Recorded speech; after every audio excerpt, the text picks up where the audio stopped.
Yo, what's going on? It's Brandon Champ Robinson with the Imagination Upgraded podcast, and I am really getting in my podcast bag now. Like, I think I'm cold. I don't know if y'all think I'm cold, but like, I'm just gonna say I'm the coldest podcaster in the world right now until anybody tell me differently. But today, I got my boy Taylor Statham. Taylor Statham, we met him. Well, we met you about like 4 years ago now. Something like that. About 4 years ago, and Taylor, see, I'm bigging myself up on my podcast skills, and I'm getting tongue twisted now.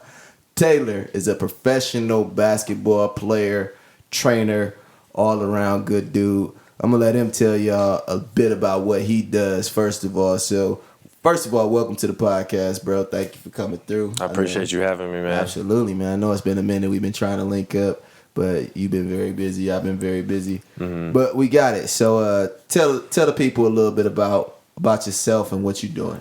Yeah, so, I mean, you kind of nailed it on the head. I play overseas half the year professionally. And then the other half, I come home, I stay in Santa Clarita, and I just do everything I can to, uplift basketball out there, basketball culture. It's kind of like a baseball, football town. So, just do everything I can to bring exposure out there and just elevate the game. So I know, like, a lot of people probably feel like I had a couple basketball players on here, and I'm not necessarily a basketball player myself outside of recreation. But the reason I'm actually drawn to y'all is because of just the mindset and the grind of, the persistence of what y'all do. And I think that taking that sports mindset into anything, playing sports at a high level, taking that mindset into anything can help you pretty much do whatever you want to do. So really, I want to talk to you about, like, tell us a little bit about, your mindset and going, because you've been playing in plenty different countries and like going over there and being the man. Like, I seen an anime of this dude, like in China, like he had a whole anime picture. I'm like, bro, it's killing it. So just tell us a little bit about what you've been doing overseas and how you got to that point. Yeah. I'm just like extremely blessed. I took a extremely tough route, more obstacles than probably most people will ever go through on their way. And I've played overseas. This is my 5th year now. I'm entering. It's 5 now. Yeah. It's crazy. I played in 12 countries. So I played 5-on-5 for 3 years. Last year I played 3-on-3. I represented the Philippines because I'm part Filipino. Helped qualify them for the Olympics. So it's taken me some amazing places. So when you say you took a hard route there, like, what kind of obstacles did you face on that journey? Yeah, I mean, I just released like my Relentless shirts because I feel like relentless is like a big word that stands out for me. It kind of describes who I am as a person, who I am as a basketball player. And I even on the post I talked about, man, I went through, like Nip says, like I went through so many emotions. I went through everything, and it's it wasn't like this easy path. Like a lot of people look and they see, wow, he's like getting all these awards overseas. Like he's able to do all this stuff, play in the Drew League. He comes home, he's got like workout with NBA teams. It wasn't like that. Like there was like, at points there was like no glimmer of hope, Like when I was in 10th grade, I was kicked off the team. 11th grade, I transferred. So I'm thinking, I'm going to start this year on varsity. Boom, CIF comes down. They rule me ineligible for an illegal transfer. So my senior year, I just kind of I put everything into basketball. I had no plan B. Like my high school counselor thought I was crazy because he was asking me what colleges I was applying for. And I looked at him dead in the face and I said, I'm going to get a few scholarships after season. And he couldn't believe it. Like, you're going to wait. And I blew up. All I got was partial scholarships after season. A couple of D1s like Pepperdine were real interested in me. They told me to go to prep school. Prep school comes around. First week, I'm in there with like 5-star recruits, dudes who already they got like Duke in the building, UCLA's coming to watch us, like every Pac-12 school. First week is just all open gyms. I didn't score a bucket. Like I scored 2 buckets all week. Oh, shit. Like every day we're playing an open gym. Wait. Were you nervous or were they locking your ass up? Nah, I ain't gonna lie, I was getting locked up. Bro. Like I can't even. Let's front, keep it real. Let's not even front. Yeah, no. I just was not at that level yet, you know. Mm-hmm. And then athletically, I wasn't there. My game, like I never worked with a trainer. I didn't have like a lot of things these kids have, like all these trainers, access to all this stuff. Everything was just, you know, me and my pops grinding. So yeah, it was just like, damn, I'm out here in Phoenix. Everyone's counting on me, like back home. So it was a lot of pressure. And then I was like, man, I got two choices. I could sit here and cry about it and quit, be like everybody else, or I could like make a story out of this. And so every day I would just get up before school because, you know, we got to go to school, get our grades right. I get up at like 6, walk to LA Fitness. You know, Phoenix is hot as shit, so. Desert heat. Yeah, man. Different. So you be sweating just, you know, walking there. And then, you know, I get a workout in. I would lift weights, and then I go to school for a couple hours. And then we'd have a super tough practice. You know, we were ranked 5th in the nation. So we would finish up practice, and then I get something to eat at home, walk back to LA Fitness, be there lifting all night. I must have put on like 30 pounds like that year. So yeah, I worked my way all the way up to the first team. There's 2 teams. You know, I was team captain. We had a national schedule, so we're flying all over the place. All these schools are like coming to watch. ESPN's at our game, like, and then midway through season, I was diagnosed with cancer. So I had to fly back home right before Thanksgiving. They were telling me to fly back home, but I said, nah, dude, I gotta wait. Like, I got 12 schools coming to watch me in Vegas, you know? Like, I'll do that, like, right after. And then I was like, I need a second opinion. Like, this just came out of nowhere. So, you know, I waited a week, played in this tournament, averaged a triple-double. ESPN's writing about me, Rivals. And then fly home, boom, take care of surgery, fly back. Right before Christmas, I'm, like, playing in these tournaments, getting all tournament, playing some top JUCOs. Because at prep school, you could play prep schools, like post-grad, and you could also play junior colleges. So they give me a call, and they're like, hey, man, your tests are, like, really shaky.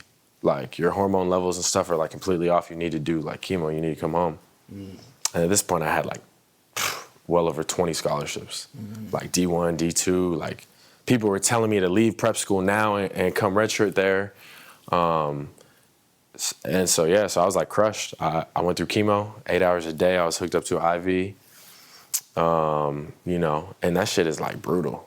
Like, people don't really know what it's like. Like, you're sitting in a room with like all these old people. Like, you see some kids going through it. And, you know, it was just really tough. I lost the 35 pounds I gained in muscle. So I just like dwindled down, you know. It's just like chemicals running through you. Yeah. So I was throwing up every day. I was sick in my stomach. I couldn't eat, you know. Luckily, like my mom, my family was like so supportive. So I made it through after like months of that. When I came out, I lost every scholarship, lost my hair, you know, everything I had. But the one thing that kept me going is like basketball. Yeah. Like in my head, I was like, man, I gotta come back. Like I don't know how I'm gonna do it, but I got to. So then, you know, that's all I had at the time. Like, I didn't have school, I didn't have a job. Like, you know, everything was just put on hold. So that season was over. I couldn't really go back to school. So I just got in the gym. I mean, my boys would just play. We'd work out. I'd be in the gym all day. And then I started, you know, they started running tests to see, like, how the chemo affected my body. And I remember getting a lung test, like, in Newhall. And the doctor, like, was like, yo, there's no way you'll ever play competitively. Like, you're probably going to get bronchitis, like, 6 times a year just because of the damage, like, the chemotherapy did. And I did, like, when I went off to school, like, luckily I was blessed. Right before summer, my dad was calling schools, like, hey, told him the situation. You know, just, hey, my son was, like, a top-ranked player. Like, let him come work out. Like, see what he's made of. If you don't like him, just show him the door. You know what I'm saying? It's the least you could do for a kid who's been through all this stuff. So that got me some opportunity. And that's all I needed. You know what I'm saying? So, you know, I just put in the work. I wasn't, like, fully in shape when I was going, but I was, like, trying to get back to it. Cal Baptist University offered me Cal State San Bernardino. So I took Cal Baptist, private school. They just turned D2. It was a full scholarship. And then, yeah, so I went off. That year was just, like, really tough, man. Like, ESPN came, did an interview with me, Yahoo. I was on the cover of Yahoo, like, yahoo.com. Like, my whole story. So, like, at the time, like, Facebook was huge. So I was getting, like, hundreds of messages. And people all over the world were like, man, you're so inspirational, blah, blah, blah. And, that was like such a great feeling. Like, man, it brought me to tears, brought my parents to tears. We've been through so much. And, yeah, so I'm thinking like, man, I'm about to have a huge year. I'm about to like show everybody in this world like you could do whatever. And I just met like this coach from hell. Like I met the worst dude. Yeah. Like I was getting bronchitis and stuff like throughout the season. I got hurt. I was like one of the best players there. It wasn't like a school that was like great yet. They just transitioned to D2. So, and I was like a D1 recruit. So walking in, I was like one of the best players and I was killing. And for some reason, I just rubbed the coach the wrong way. And man, he did not want to play me like at all. I played like 14 out of 26 games. Wow. Yeah. And I played 4 minutes a game. And I remember like one time, like in practice, he looked at me and he's like, are you sick? Do you feel like you have cancer again? And like, what kind of, like I'm a 19-year-old kid who just went through all this stuff, It's like, yeah, man, so 1 second, let's just slow down real quick, because I didn't even know all this stuff, bro. I'm throwing a lot like, at you. You held that one. Like you held that one for this. Like I always knew, we rocked with each other for a minute. Yeah. But I guess never even had to come up in conversation. But like, so do you don't have cancer right now? No. I've been in remission. I've been clear. Okay, so you beat cancer. Yeah, since 2011. Yeah, so 8 years now. I'm glad Appreciate to see you it, still man. here. Beat that cancer. Fuck cancer. Health is everything, man. For real. So you went through cancer, chemo, bronchitis, always getting bronchitis. Yeah. And then had the coach from hell. Coach didn't want to play you. Yeah. Okay, so coach didn't want to play you. What's the next move after that? Coach didn't want to play you.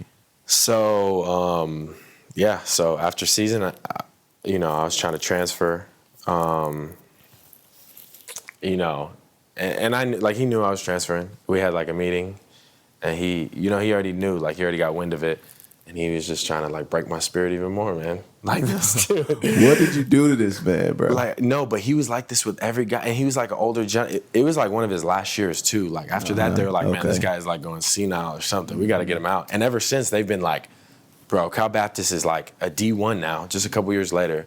And they're killing. They're in like the WCC is one of like the top teams. So he was holding them back. Oh, completely. Yeah, okay. Completely, man. But yeah, I mean, whatever I felt about him, yeah, that broke me. Like broke me in a whole different way. But breakdowns often lead to breakthroughs. So that just makes you stronger as a person.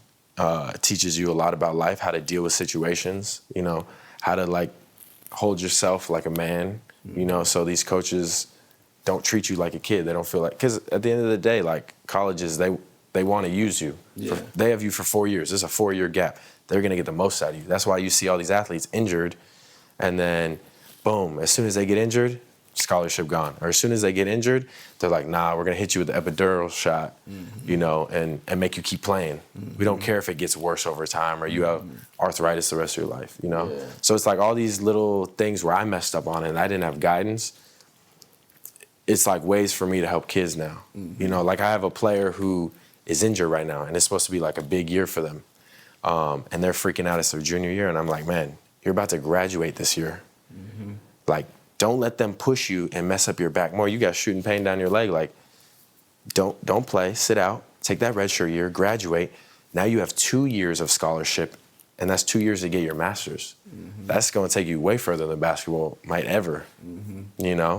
But yeah. So long story short, I transferred to Cal State San Bernardino, which ended up being great. The level of basketball was just so much higher over there. My junior year alone, we had like 8 guys go play pro, like out of like 12. Nice. Yeah. That's what's up. So we were like top ranks, got to go to the NCAA tournament twice. And that just opened up like so many more doors to like the Drew League. And then the Drew League like opened up doors to like overseas. And yeah. Man, that's lit. So, okay, so I like what you said. You said breakdown leads to breakthrough, because for how I met Taylor is he's my son's trainer. Him and my boy Jahar, they had the company Ball Out, and we found them and they trained Mari. And Mari was at that point where he was like at a breakdown, and then y'all really built him up, and that's how we built our how we built our relationship. So, I mean, talk to me about like what does it take to fight through that adversity? Because I know you always talk with Mari a lot just about like, you know, playing through adversity. Like, you know what I'm saying? Like, you might not be getting a lot of minutes now, but every time you get on that court, you show why you need to have those minutes. Yeah. So, you know, talk about getting through, you know, adversity, like what it takes for you, because you fighting cancer, bronchitis, coach from hell, you know what I'm saying? And now you training kids, playing overseas, getting ready to go for another overseas tour, you know what I'm saying? So, yeah. I mean, for me, it's just always you have to see your big picture. Like if you have nothing that you can visually see in your head, like in front of you, like no goals, you know, you kind of lose all hope. And that's kind of where a lot of kids quit. You got to see what you want out of life and then just like kind of figure out, man, I have this small window of opportunity. It's like I tell kids too, like basketball, like going through these adversities, this is small, man. Like people go through some real struggles. You know what I'm saying? Whether it's like struggles in the house, you know, people got kids, like people get sick, like there's so many, like even in August, like there's this huge tragedy, you know, a school shooting that should have never happened. I mean, that's worse than some little adversity you're gonna face in basketball. So I always tell kids like basketball is just a mirror for life. You know what I'm saying?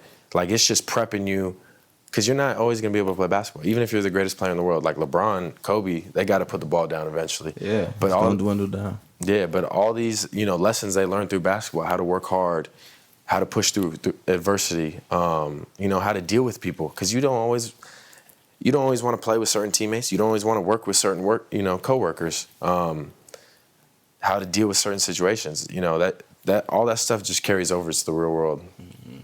So from there, I want to talk to you about just like business in general, because even while we were sitting here setting up, like you were on your phone, like handling just a lot of business. So do you have agents? Are you a kind of guy that, you know, you go and make deals happen for yourself and then like use an agent to, you know, finesse the deals or whatever? Like how do you work that? So again, like, you know, I didn't have a lot of guidance. So everything I kind of done thus far has been on my own. A lot of deals. So you've been over to 5 different countries? No, I played 12. I played 12 countries, yeah. Playing for 5 years? Yeah. And you did all that on your own? Oh, 100%. Yeah. That's tough. There's different, tough, yeah. There's different agents I've worked with. You know, it's just like trial and error too. Like I came off of Thailand, you know, and I was signed with an NBA player's brother. You know, he's a great guy. I'm not gonna like call him out or anything, but I was signed with his brother, and he was like, you know, I just came from Thailand playing every night, ex-NBA G League. We just got like second place in the league. I average almost 30, 12, and like 7 assists. And I'm 6'6", I'm running the point. Like I'm on the wing.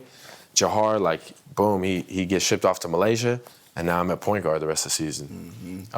You know, I'm getting double teamed every game. So that's like, Thailand is like a middle league, you know, and the way I played, I should have jumped to like a higher league. And so like I was signed with an agent, but it was just the wrong agent. You know, he was kind of new to the game. So he was telling me like, oh, I'm gonna get you to China, I'm gonna get you to Taiwan. So, you know, that never happened. And then I was kind of stuck with him. And then once, you know, we kind of finalized things, then I could start talking to other agents, kind of go out on my own, sign deals. Because even if you get your own deal, if you're signed to someone, they're taking 10%. Easy, right away, they're taking 10%. Yeah. So like, you know, my first year overseas, I got really lucky because I'm part Filipino. My boy Jahar was Filipino. He was already established in the Philippines. So, you know, I went out there, took like a leap of faith. Some team flew me out that he was on. And then, you know, I kind of worked out a deal with them. And, you know, he kind of like prepped me, kind of told me how things were. And I got lucky because I was supposed to be like a top pick in the PBA, which is their top league.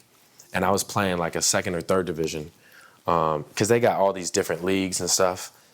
But the money out there is big, and they're like huge on bonuses. So I made sure like my first year to like, I was out there, I was practicing, I was killing. Once we sat down, started talking contracts, you know, my contract was just like, it wasn't anything big at all. You know, maybe like $2,000 a month. Nothing crazy. I came from a D2. I was like a role player for 3 years, you know. I didn't average over 10 points. So, you know, I'm just trying to get my foot in the door at this point. So I made sure though like, hey man, if we get to the championship, I need times 10 of my monthly salary. You know, I need times 5 if we make it to the semis. So like my bonuses were like insane. So we ran through this league, made it all the way to the championship. So I ended up making like over 12 grand a month. Like your first year, that's like impossible. Unless you're like a top D1 and you're going to Euro League or like you're fresh out the G League, that's like insane. So like right off the bat, I thought, dang, this is how it's always gonna be. Boom, next year, bonuses weren't like that at all. You know, I was making like a little bit more in my salary, but your bonuses like everywhere else are like, oh yeah, we'll give you times 2 if you make it to the chip of your monthly salary. So just learning like the different countries and then, you know, always connecting with people. I make sure everywhere I go, like I'm killing. Like I'm running the stats up. Like first and foremost, my team is like getting to the semifinals everywhere, man. If I'm gonna like do everything I can, because if you're known as a winner, like that's what teams want. They're looking at that chip. They don't care how they get it. And then as an import overseas, like when I play in these other countries, I count as American import. So you only have a certain amount of imports, like, you know, 1 or 2 or 3. And they expect you to like carry in the team, like LeBron numbers. Like you got to put up 30 and 15 or 20 and 10 at the very least, like everywhere you go. And then, yeah, just working with other agents, getting their advice. You know, now like a lot of teams trust me, especially like with this training business. Everything kind of like ties in, you know, it's like full circle. So now a lot of people reach out to me. Like the last 3 years, I probably got 22 guys signed overseas, like tournaments, different leagues. Yeah, man. And then like a lot of guys now when they come back from overseas, they're like in the gym working with me. I got like this pro program, like for a week at a time where they'll come and we'll work out like 3-4 times a day. Like you're supposed to be doing recovery, like teach them how they're supposed to be like taking care of their body. And then I'll open up my network for them. So, you know, any job opening, I'm sending all their stuff out. I'm helping them get their resume, their film, you know, everything right. Like teaching them how to be a professional. So let's talk about that too, because one thing that I noticed with you is everywhere you go, like I'm watching your social media, everywhere you go, you handle some other business as well. So like I've seen you overseas this last time. You at camps, you were working out players, and I'm 100% sure they damn near didn't speak English. And you were like, you know what I'm saying? And you in there, you know, you working them out. So like, let's talk about that, you know, the business aspect of it, because even though you're there and you're there on a contract making money with the team, you're also still business minded and going out there and getting training, running camps, setting up other things. So, I mean, tell me a little bit about that kind of stuff that you're doing. Well, yeah, I mean, when you're a pro basketball player, like, man, you have so much opportunity. And again, it's only like a small little window. So you got to take advantage of it. You know, you're in the limelight out there. Like, dude, I was on ESPN, CNN, like, you know, doing live interviews like this. You know, you got to take full advantage of that. And, you know, me personally, like, I love giving back. So, like, when I go to places like the Philippines and you see how poor, like, some of these areas are and how these people struggle, but they're so happy, you know, and they're so grateful for everything, you know, I could not give back. So I was trying to set up camps. Like, I had the very first 3x3 camp in all the Philippines. We had about 60 kids come. And I was trying to set it up so I would just travel around, like in between like our tournaments and stuff, travel around like for a day to different little, they call it barangays, like provinces, like little cities. And just, you know, give back to the poor kids. And then, you know, a lot of my boys are like these African imports or like Filipino Americans who are out there playing. So I, you know, working out with them, hey man, like, you know, and then they start to trust me. They see how I'm doing. You know, they see me as like, you know, the top player in 3x3 and I'm playing here. So, you know, we start breaking down film. I start saying, hey, man, maybe try this. Boom.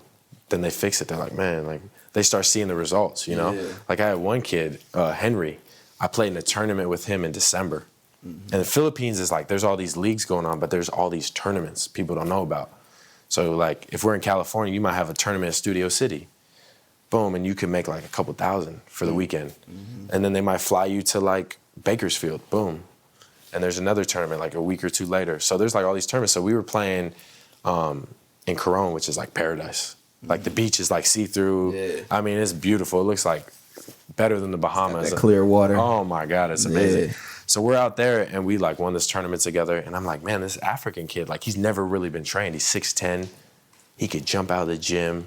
Like he's so athletic, like, but he doesn't have the skills. He's literally just scoring every time off of dunks, just muscling people. Like nobody could get a shot off on him. Yeah. I'm like, man, this kid needs like NBA teams looking at him, you know? So I start working with him when we get back to Manila. I start plugging in with like a few people. Man, he played in the PBA D League this last conference. He was averaging like 36 points and like 18 rebounds. He was going crazy. Yeah, because, you know, we're just like working on simple stuff, like getting him a hook, getting him a drop step, all that stuff. So, I mean, stuff like that for me is fun because as a pro athlete, you're working out like once or twice a day. You know, especially during season, you're trying to save your body. It's all about recovery, what you're eating, stuff like that. So I'm out there like bored, man. I'm trying to make the most of my time and connect other people, help them, you know what I'm saying, and grow my business. So where does it come from where does it come from you wanting to give back to kids so much and like where do you think that all comes from? Is it from just what you've been through with like the cancer and all that? Because I know like with myself, I had a neurosurgery and like I feel like that was like my wake up call, kind of my near death experience, and I think cancer is also like a near death experience kind of too, you know what I mean? And that's what like makes me want to give back to people and kind of makes me go as hard as I can, and you know what I mean? Like I want to be able to do camps myself at some point, you know what I mean? Whether it be for film or, you know, showing people how to do camera or be on set and shit like that, you know, but you're actually doing it. So what do you think drives you to want to do that so much? Yeah. I mean, honestly, I think it's just like the morals and characteristics like my parents instilled in me at a young age. Because, I mean, I can remember being like 10 years old and I'd be writing goals down in my notebook and telling my parents like, yeah, one day I'm going to be, like I would tell them like I'm going to play overseas or I'm going to play in the NBA and I'm going to have all these people looking up to me and I'm going to help people. Like I remember, I don't know how I'm going to help people. I'm 10 years old, you know? Yeah. You know, but you had that goal in mind. Yeah, definitely. But so like once I got to, you know, college, I was training my brother who was in high school. And then I come back to my high school, Golden Valley, and work all the kids out and try to help them get better, help them improve. And so it's kind of always been like who I am. You know, I just want people to have opportunities because life is tough, man. Like we talked about earlier, like people go through a lot of shit. And, you know, you never know, like one kid you might say one, I see kids all the time and they'll be like, hey man, like I appreciate what you said to me when I was 14. Like they'll be in college or something or out of college. They'll be like, you don't know how much that meant to me. And I'll barely like remember. And it means, so you never know like the impact that you have. And I think, especially as a professional athlete, like that's so important. That's why I just want to like do everything I can, like to help as many people as I possibly can. That's what's up, man. And I know that the kids that you work with appreciate it because it's like, I mean, firsthand, my son, you know what I mean, you and Jahar, like he gravitated to y'all and like clung to y'all real tight, you know what I mean? So like I definitely appreciate what you're doing and I know that the kids are appreciating that. So what's the next moves for you? Like I know you're getting ready to go over to China right now. Actually, let me back it up because I did want to talk about something else. So just as a business aspect again, so when these teams are flying you to these different tournaments, like how are you setting up these different camps and things? Because I find that super interesting. Like you're getting paid like twice basically. You know what I'm saying? Like you're getting paid to be on the tournament that you're on the team you're on, and you go and throw camps. And then also another form of currency, because I always talk about currency is not always money, you know what I mean? But you're getting that satisfaction of giving back to poor kids. Because, I mean, I know for sure, like, when we found you, you know, you had your price, and then we start coming to you, you start, you know, giving us deals and, like, working with Mari. Yeah. Or sometimes if I ain't really have it like that, you'd be like, I'll work them out, it's all good. We just go work out. And I know you do that with more kids and things like that. So I know it's bigger than just the money, but just, like, the business aspect of it, like what how are you finding these different places to work out these kids, and like what's the process behind it? I feel like it's just all traction. You know, like the more you kind of put it out there, the more opportunity that kind of comes your way. Because so many times I'll post a video like working out some pro, and he'll kill, and then he'll tag me in a video or something, and someone following him from a different city might see, and they'll be like, wow, like you train players, like we'd love to have you train players, and that just starts the convo. Yeah, like you said, you know, like when it comes to kids, like I may charge kids like a certain price, but once I see like how bad they want it, that kind of changes everything, you know. It's hard for me, especially like I have a lot of kids in college I train, you know, and college is kind of that transition period where you're paying for all your own stuff. You don't have mom and dad there. Yeah. You know, you're figuring things out. So, you know, like I've had some players like Chris Daniels, Akeen, who they want to work out so bad they're getting an extra job just to pay for it, you know. So once I see that, you know, I start to cut the price. I start to do everything I can to help them out. Show them some love. Yeah, because of course I gotta, you know, I have to set my price high, like for what I know compared to, you know, the average coach or trainer is just like off the charts. Best fucking trainer out here. Shot with me. Hey man, you saying it. Yeah, I gotta watch the video. Best fucking trainer out here. Come shop with me. We were just messing around, but we just having some fun. But no, seriously, like, you know, just you know, most trainers or coaches that these kids are coming in contact with, because it's so watered down now, you know, are just typical guys who maybe ended their career at high school. I'm like, dude, I've been through all this stuff in college, like you couldn't even imagine. Like I've seen basketball played at a level like you can sit there and watch it, but it's one thing that's all you know, and every day you're just studying it, and if you're not running it that way, like you're not playing, and your whole life, like basketball's everything, so your whole life's ruined. So like just my level of knowledge, and then, you know, the doors I could open for kids, because a trainer's going to charge you like what, $40-$50, and you know that's going to be the end of the session. Me, no, dude. Like if we're really going to work, we are going to break down your game. I'm going to make sure you're getting all your injury prevention stuff. You getting with the right trainers. When I'm gone, you're going to be, like, you know how it is, like I do with Amari. Like, boom, you're going to be with the right trainers. I'm going to talk to schools for you. I'm going to make profiles. Like, I'm going to do everything in my power. Like my dad did for me. Like, I'm going to do everything in my power to set you up. You know what I'm saying? If I know, like, you're killing, I'm going to reach out to some writers, like, try to get you some pub. But yeah, as far as like, you know, the business of how, you know, I get paid like playing pro ball. So when I'm overseas, like the camps I'm throwing, a bunch of them, like, you know, like big organizations have like flown me out, like after a season or after a tournament, and had me like, you know, work it, you know, make money off that. But when I was in the Philippines, I was just trying to throw free ones. I wasn't trying to make a dime. You know, I was just trying to help and give back and touch some kids who, you know, they don't have opportunities like that. They may never see coaches or basketball players like this. So I'm just trying to like do the most and bring that excitement to them and let them see how they should be working and give them some hope and say like, hey man, someone's in your corner. Like you could be whatever you want. It doesn't matter your situation right now. It's all about like what you want to become. You know, you could get there and then just kind of show them like, this is what it's going to take. And then, you know, like when I threw the camps in the Philippines, like I took every pro I knew. There was like 14 coaches and they were all just like high level pros. Yeah, you know? I saw that. I definitely saw that. So yeah, just let them see them. Cause like, you know, a lot of these kids, they're tucked away in these little cities. They might never see a black dude in their life. So they see the 6'10" black dude walking in, dunking, and then they're socializing with them and, you know, building them up. Like, I think that's so huge. And, you know, mental health has been like a huge thing for me lately.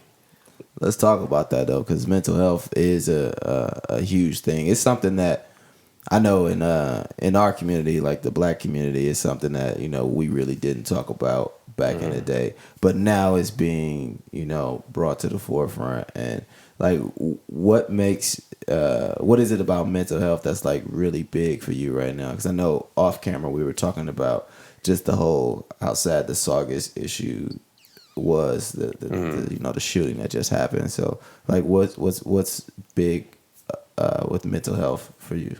Yeah, I feel like this is like I was like really ignorant to before, to be honest, because it's not something like I even talked about, like, I didn't know how to diagnose myself or see like anxieties or, problems I had that I couldn't deal with, because I came from a house where it's like, man, I saw my pops just like the ultimate man. He'd take care of the house.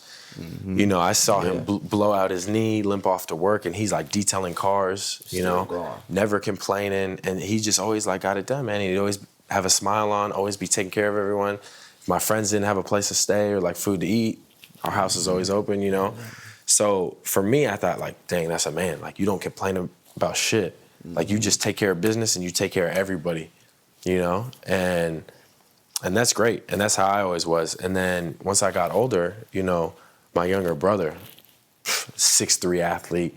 I mean, good looking dude. He's buff. Like, he has D1 scholarships for basketball.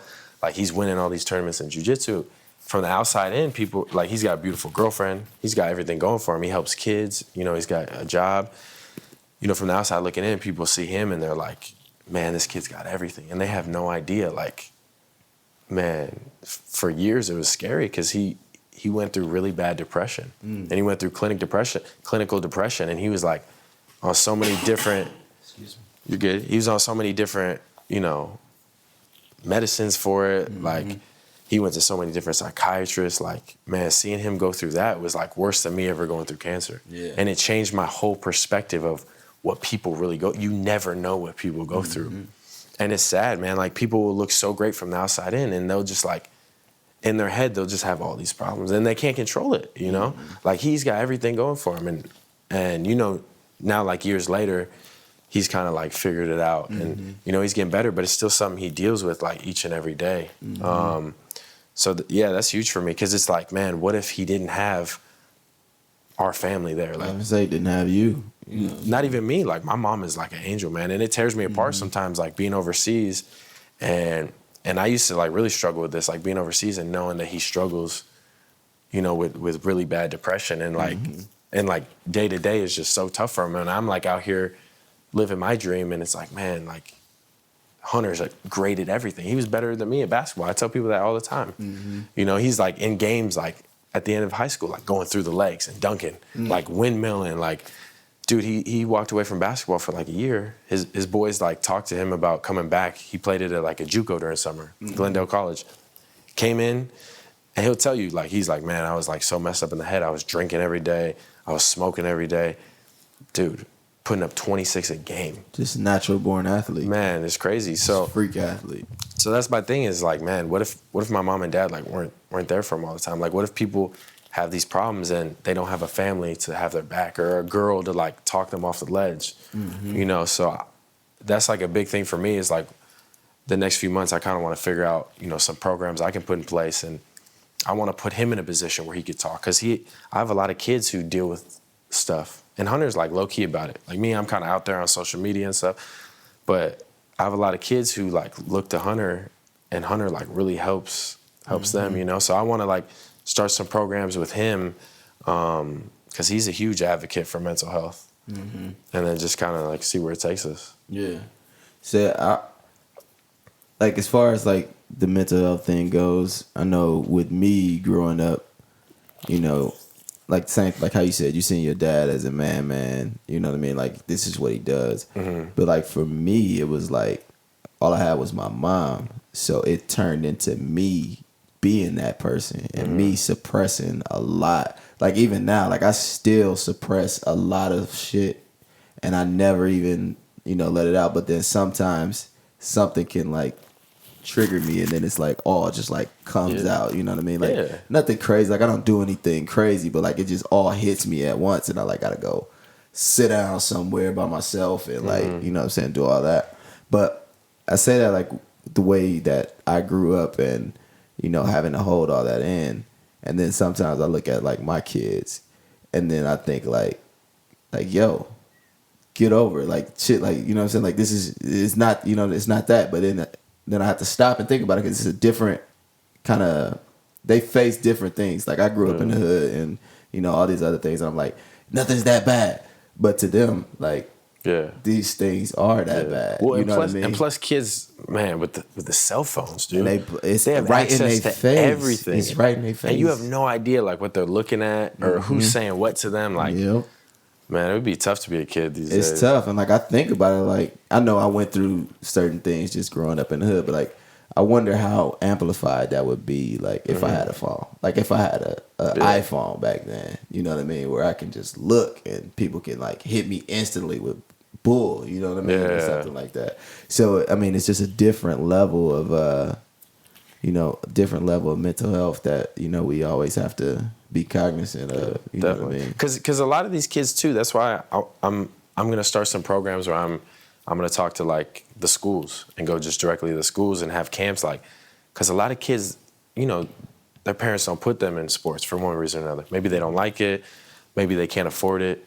Maybe they're just not thinking about it. It's like a single parent household. They got other things to worry about. So they don't have like a coach. When you play sports, you don't notice. You have a coach in your ear, like making sure you work hard, making sure you're doing the right thing, getting your grades. Yeah, all of that. Like giving you goals to like look forward to. If you don't have that, a lot of the times you're just sitting around the house, and I mean, idle time is like the devil's playground. Idle hands, that's what they say. So I mean, I think it's important. Like I want to do something where I can get kids at a young age and just talk to them and show them like, hey, maybe you won't play basketball. Maybe you're going to be a lawyer. Maybe you'll be this or that, maybe you'll be a waiter, but like life is what you make it. Like if you love something, like you got to just put everything towards that, like there's no reason to half-ass anything. Like there's a million average people. As soon as you walk out this door, like don't be one of them. Like you want something, go get it. Like everything is like within reach. So like, I don't want to hold you up too long, but I do want to talk about you really, like from a young age, had that laser focus. Like, I'm gonna play basketball. This is what I'm gonna do.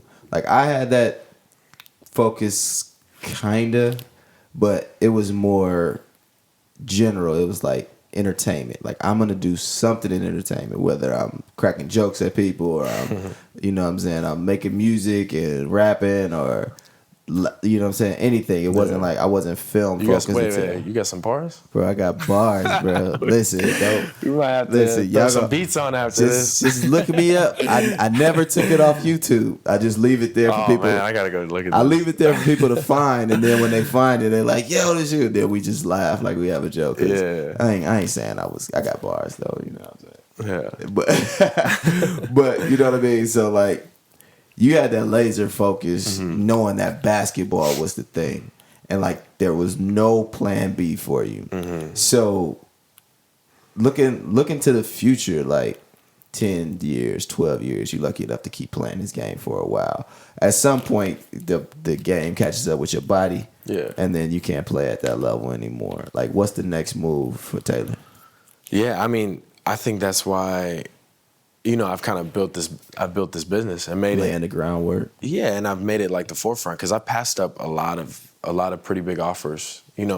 Just thinking like, man, I just played a huge season. I did great. That'll give me some jobs for next year. Let me just like go home during the summer, help develop these kids and get them out. Because man, like Santa Clarita is like a hotbed now, man. Before it'd be like, what's Santa Clarita? What is that? We'd have to say, oh, Magic Mountain. Now we got like kids going D1. We got so many kids playing in college. And, it's a credit to not just me, not just Jahar, but, all the coaches, they have more access to higher level of basketball. And that's what these last few years I've been striving to like really push for them. So, yeah. That's what's up, man. Well, you know what I'm saying? I'm always support you on your journey, bro. Every time you post something, I send you the same thing. Like, get your shit off stack. Keep I appreciate it. You know what I'm saying? Keep killing it, bro. So I thank you for coming through and chopping it up with me on the podcast today. Give people your social media and how they can contact you and get trained. Best fucking trainer out here. I'm never going to hear the end of that. Yeah, you can follow me on Instagram, The Real T-Stat. My business is Statham Academy, so Statham Academy on like any Facebook, Instagram, YouTube. There'll be some stuff for you. And then when you overseas, like I put it all in the show notes too, so they can click on it. But when you overseas, they can also watch you because I think we streamed you on YouTube when you were playing. So it's on YouTube. What is this one gonna be on YouTube? Yeah, so I'm playing in Indonesia's basketball league. Okay. It goes from January to April. The finals will be in April, so hopefully we're in that. But it's gonna kind of like be a conflict because I'm actually with Team USA now. Oh, so shit. for 3x3, light flex. Yeah, light flex. Yeah. Well, real quick before we go, talk about 3x3 though, because that's like a big that's one. new. I'm and that's surprised you big. didn't bring it up, man. Like, I'm sorry, bro. Like I was trying to, you know. I got the Red Bull in me. I got plenty. Man, You know? all right, come on. We still got time. We good. right. Hold on. Let me look at. Yeah, we still got a lot of card Okay, going. cool, So cool, we cool. good. So let's talk about that 3x3 because that is getting huge now. I mean, in the States we know the big three. But then you just played in FIBA 3x3, and then you came home and did a 3-on-3. Yeah. So talk about the 3-on-3, man, because that's like I feel like that's the next level of basketball. Yeah, You know what I mean? Yeah. So you know, after the last year I played in Thailand, what was that? 2018. But when we ended like, you know, right before summer, like April, May. I came back home and I just started all these programs. You know, all my players are like seniors or like, you know, going from JUCO to NCAA. So I was trying to do everything I could. Like, man, I would set up workouts. Like, I took these kids from Santa Clarita all the way down to Compton and had them like playing against like dudes from the hood or like mean, like in front of all these coaches. You know what I'm saying? I take them down to like my group of guys because I was training like, you know, like 10 to 20 college guys consistently. Taking them down to Venice Beach League, having them play in front of like Ball is Life, and you know, just experience all that stuff. I remember you took Mario like 13 years old. Yeah, man, he was holding his own. Yeah, man. he held his own. He got a couple buckets. You know, he got his name shouted out. You know what I mean? He felt good about it. A little fan favorite, man. Yeah. Nah, but so I was doing all that stuff, and then I kind of passed up on some offers. So once the summer was over, all my kids were good. They were off to school. They were like all in good situations. But then I was like, damn, where all my offers go? You know, like what's going on? So then I went to the Philippines. I got an offer to play there again. Went back, killed it, got MVP of the league. And, you know, while I was doing that, the national team like reached out to me. Hey, we want you to play 3-on-3. And I'm like, come on.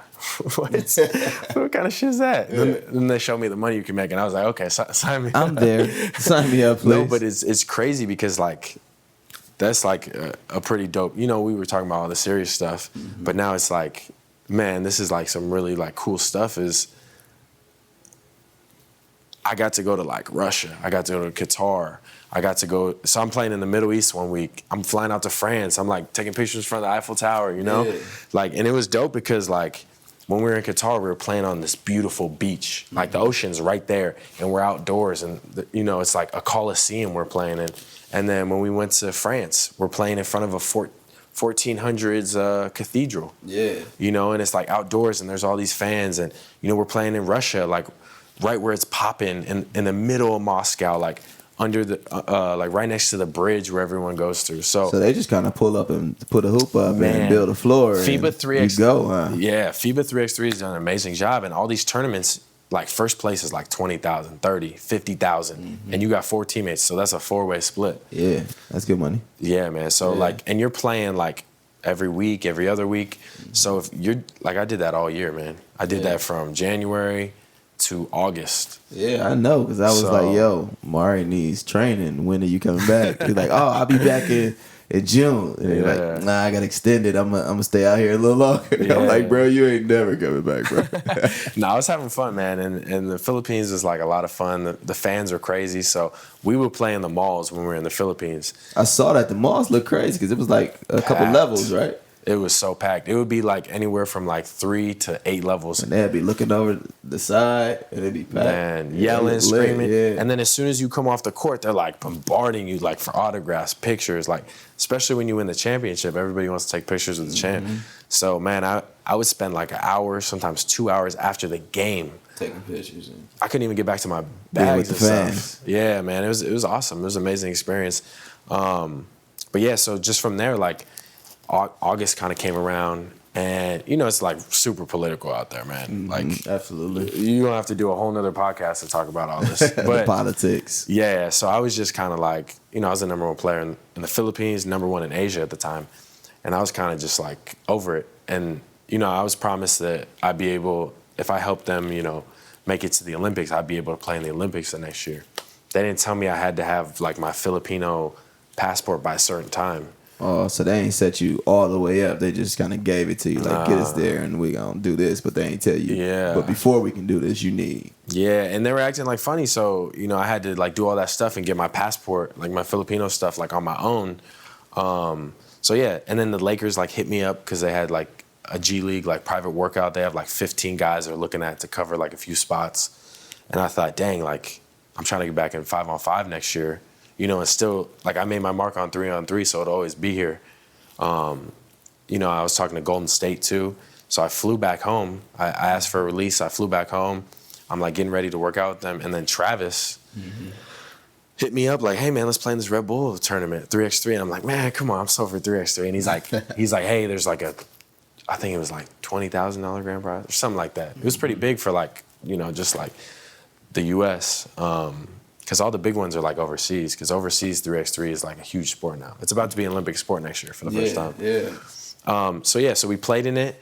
I brought my boy Kwame and then our other coach Alec for Creators. Yeah. So it's like our 3 coaches from Creators and Kwame with the dreads, who's just like dumb athletic. Yeah. So the first day we did. Alec can ball too, bro. I didn't know Alec had a bag like that. He can shoot, man. He can shoot, bro. I didn't know he could shoot. I knew you could ball. I knew Travis could ball. Yeah. I seen Alec a lot. But I never seen him ball. Like, yeah, you can ball. I think a big thing too is like when you really like get in depth, like coaching, because me and Travis are like super in depth, skill development, like how you treat your body, and then we're having them like our 9U teams like running offenses like they're in college. They're talking, you know. So when it's like that, and your level of thinking has got to be up here, like you really develop as a basketball player, and I feel like that's why I've gotten a lot better. Like every year is like I come home and I'm like really breaking the game down. Like you don't understand anything until you could break it down to like a 7-year-old, you know? But yeah, so we played in that. We did really well. We made semifinals. So then they were like, oh, tomorrow there's another tournament. You guys qualify for West Regions. And we're like, West Region? Oh, this is pretty big. And then, so we showed up the next day and we like upset some big teams. Yeah. We upset like the 3rd ranked team from San Francisco, like in the US, like upset like this team from Salt Lake. And, you know, there's like a huge crowd, so I'm going crazy. Like Red Bull, like heard I was there and stuff, so they like interviewed me. So I was like, damn, I gotta go crazy. So like when we played like one of the top ranked teams in the quarterfinals, man, I must have had like 15 out of 21. And it's 1s and 2s. Oh, yeah. So I had like 15 out of 21, man. You went crazy. Yeah. And then from there, you know, we made semifinals. We lost in the semis, but they said, hey, you guys are now part of the national team pool.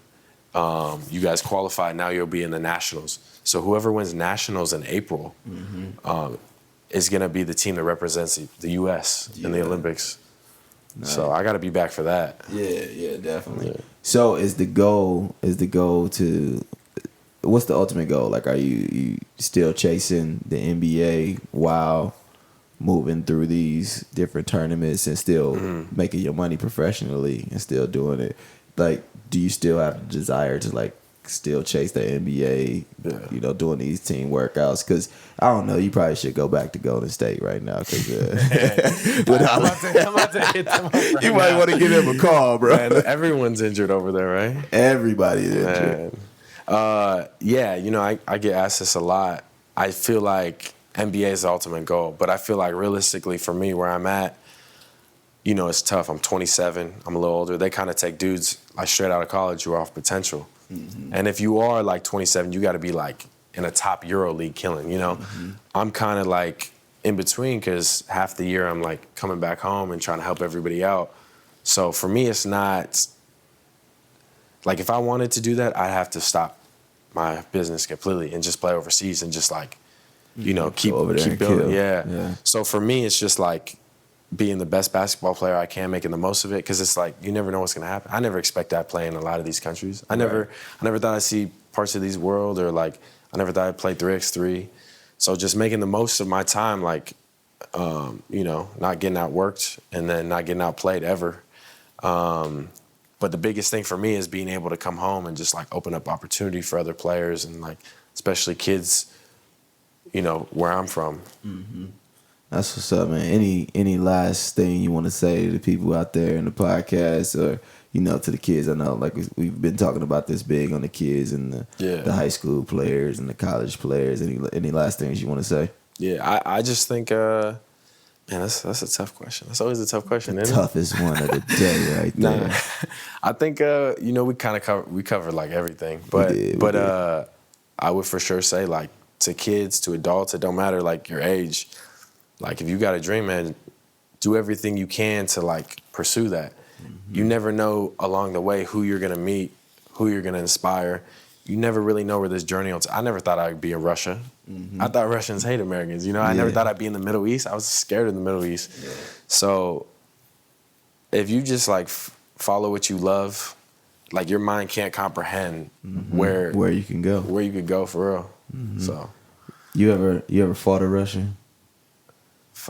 Yeah, one of my best friends is Russian. Bro, I'm never fighting a Russian in my life, bro. I'm never. Nah, Russians, I feel like you hit them and they're just like. And they're just like, no, the hell. That's why they're so good at 3x3, man, because 3x3, they let all those fouls go. So you crack them, and they just look at you like. And then they'll crack you and you'll be like, damn. And they'll just look at you like. Yeah. So, I'm never fighting a Russian. And on that note, we out of here, man. Appreciate you, though. Appreciate you, bro.